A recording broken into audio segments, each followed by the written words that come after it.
stud finder. So you will see it later when my husband try to look for the stud in the wall, because if you have a wall you cannot really like see which one is stronger or not. And then you need a level, you need a drill. Okay, and this is, I have like different kinds of level, the bigger one, the magnetic one. So why we need it? Because we wanted our TV to be like balanced, okay, and at the center. And this is the back of the TV. He already hooked the mount for the TV. It's just easy, you just hook it at the back. And the hard thing to do is to put the TV in the wall and find which one is stronger. It's 150 centimeter. 150 centimeter. So So half of it is what? 75. Okay, mark your 75.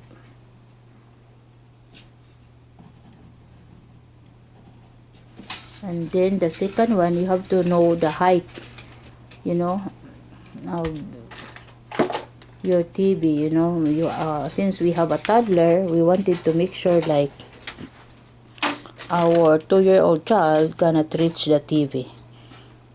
And she is, so it's about more or less how much? How long? 70. So 35. You know. So this is just an estimate. What I did is I prepared that this is it's a good view for us.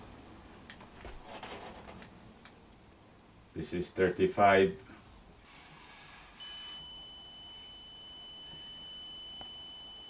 So it means it has a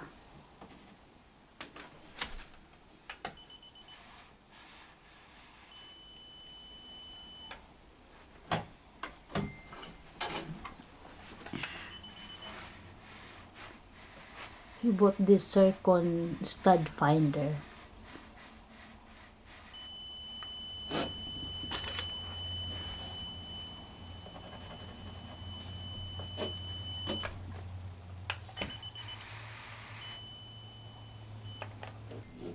So now after we locate the stud, so we already pre-made a hole before this, so that we are going to drill on the side.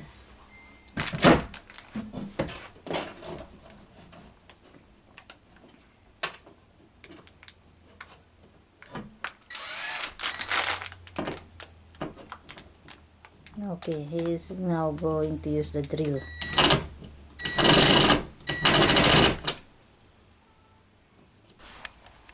So my husband decided to use a different what you call that, screw, Nut driver. so he chose the nut driver because it's quite Now instead of using regular screw driver, I'll just use a nut driver. So this is, I'm going to screw this one and let's see how it works, if this one is stronger. Oh yeah, it works.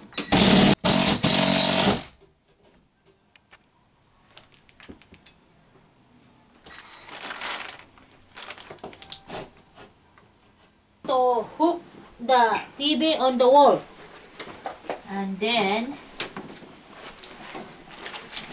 okay, yeah, we just need to put it like flat. Okay, you got it, Daddy? Tama? Ayan na. And then we have to pull this string down. Ready? You hook it? Okay. You can hook like that. You can adjust like this. You got it? Subscribe.